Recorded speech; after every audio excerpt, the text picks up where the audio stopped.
terima kasih pimpinan, terima kasih atas hadirnya Ketua BPKN, Dr. Amira, Dr. Mira, Dr. Vera, dan eh, Pak Sunan Kalijaga yang kita tahu ya. Nah, kapan-kapan kami ingin undang khusus karena saya lihat beliau ternyata punya konsen untuk undang-undang perlindungan konsumen kami. Kita perlu usulkan untuk beliau undang nanti dalam forum khusus, Pak, karena penting masukan beliau atas perlindungan konsumen. Nah, sebelum kami masuk, kami ingin sedikit menanggapi apa yang disampaikan awal. Saya perlu klarifikasi bahwa ini bukan mereka yang audiensi, tapi kami di DPR yang mengusulkan meminta kami mengundang dari kawan-kawan untuk hadir di sini. Jadi eh, memang secara langsung tidak ada yang kami amatin memang tidak ada seperti kata Pak Hakim tadi rekomendasi dari mereka soal RUU perlindungan konsumen. Tapi sekali lagi RUU perlindungan konsumen ini kami dorong adalah dalam rangka mengakomodir kegundahan hati masyarakat, salah satunya yang kami amatin dari kebetulan hari ini ya dari industri kosmetik, besok juga ada dari dari sektor tekstil dan sebagainya. Nah, termasuk kami sampaikan yang jauh-jauh dari Jawa Timur, kami akhirnya punya potret yang lebih luas untuk bagaimana RUU perlindungan konsumen untuk wajib untuk segera kita tindak lanjutin. Itu yang pertama. Nah, jadi apakah tadi yang disampaikan oleh kawan-kawan tidak penting buat kami? Apalagi kami coba tadi, takutnya saya terlalu ini kurang independen. Saya tadi coba tanya kawan-kawan, penting buat kami, Pak. Nah, terus kemudian atas hal ini, oh ya, terus yang kedua, yang diundang bukan hanya sebenarnya bukan hanya dari Dokter Ika, Dokter Vera, Dokter Amira tidak. Di tempat ini sebenarnya juga kami undang ya pimpinan ya, yang kita undang juga Sela Sokia, juga kemudian Dokter Richard. Ya, tapi kami belum tahu seperti apa update-nya kok tidak hadir begitu. Tapi tetap melalui kesempatan hari ini, mungkin mereka mendengarkan, kami tunggu kapan sanggupnya mereka datang di tempat ini. Jangan sampai kami kehadiran mereka dianggap DPR ini berat sebelah. Tidak. Kami hadir di sini, semua harus tahu positioning kami adalah kami ingin bagaimana konsumen kami tidak terugikan ke depan, begitu aja. Nah, kemudian Pak Ketua BPKN, jadi saya pikir tadi banyak sekali masukan, Pak, yang menurut kami kalau Bapak setiap ketemu selalu bicara soal anggaran dan sebagainya, Pak. Memang iya, salah satu RUU perlindungan konsumen selain soal masukan dari para korban tadi adalah salah satunya karena kegundahan hati kami melihat anggaran yang terlalu kecil begitu dari perlindungan. Kami berkomitmen untuk bagaimana kami perjuangkan agar ke depan punya taring lebih kuat. Tapi jangan kemudian itu jadi alasan, Pak. Bapak mau jadi ketua BPKN kan sudah tahu anggarannya kecil, sudah tahu kekuasaan yang tidak besar. Kalau Bapak tidak sanggup melakukan sesuatu, sudah Bapak mundur saja dari tempat ini. Maka harapan kami seperti dulu zaman pahlawan di Surabaya, Pak. Bagaimana kalau kata pimpinan tadi ini BPKN punya pistol tapi tidak punya peluru sehingga tidak bisa bunuh orang. Apa tidak bisa? Bisa, Pak. Zaman dulu ketika perjuangan di Surabaya, mereka tidak punya pistol, tidak punya peluru, tapi mereka menggunakan bambu runcing. Maka Bapak juga harus bisa melakukan itu. Apa yang bisa Bapak lakukan untuk kemudian hal ini bisa terurai, Pak. Maka kenapa kami mengundang mereka semua di tempat ini? Kami tidak punya kepentingan apapun, tidak ada. Kami risih di media sosial kami, saya termasuk mohon izin, ini Teh Rika ini salah satu yang menginisiasi untuk menghadirkan kawan-kawan ini. Kami terima kasih Teh Rika ya.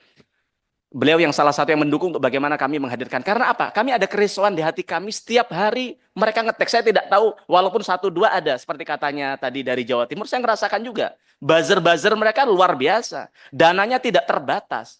Kami tahu itu siapa. Dan salah satunya adalah yang datang, yang kita undang di tempat ini, tapi mereka tidak hadir. Dan kami tunggu kehadiran mereka di tempat ini. Jadi maksud kami apa? Jangan sampai kemudian, oh ya kami terima kasih juga dari Steam Cell tadi Pak. Betul, kami banyak dapat pencerahan. Kami pengen kapan undang secara khusus Bapak ke sini kalau ada waktu ke depan. Nah, ya gitu. Nah, jadi maksud kami apa BPKN? Kenapa kemudian hadir Dokter Ika, Dokter Vera, Dokter Amira, sampai kemudian sebegitu terkenalnya mereka? Karena ada kegundahan hati di masyarakat, mereka tidak punya ruang harus mengadu kepada siapa. Mohon maaf, seperti mereka tidak dibayar loh Pak untuk negara Pak. Mohon maaf, sekecil-kecilnya mohon maaf tanpa murasi hormat kan Bapak ada anggarannya. Mereka tanya, tidak ada anggarannya Pak. Tidak ada anggaran untuk itu. Tapi maksud kami apa? Ketika terjadi hal seperti ini artinya apa? Ada kegundahan di hati masyarakat. Mereka tidak punya ruang untuk bagaimana menyampaikan ini ke siapa. Ya kan? Akhirnya siapa yang dirugikan? Konsumen. Begitu juga dengan produsen. Maka kenapa kami undang Sela Sokia di tempat ini, kami undang namanya Dr. Richard di tempat ini, untuk menyampaikan versi mereka seperti apa sih. Jangan-jangan disampaikan di sini tidak benar. Mohon maaf, Dr. Amira bukan Tuhan. Dr. Ika juga bukan Tuhan yang bisa menghakimi orang, kan begitu. Juga bukan wilayahnya sebenarnya. Maka sebenarnya kita undang mereka untuk sebenarnya seperti apa. Jangan-jangan yang dirugikan adalah mereka. Jangan-jangan mohon maaf, salah satu dari sini adalah oknum yang melakukan yang seperti katanya, walaupun itu sudah menjadi domainnya penegak hukum, kami tidak mau bicara itu di situ. Tapi artinya di sini konsumen dirugikan, produsen juga merasa dirugikan, Pak. Maka artinya apa? Sekali lagi RUU Perlindungan Konsumen ini bukan hanya sekedar undang-undang, tapi bagaimana memperkuat BPKN.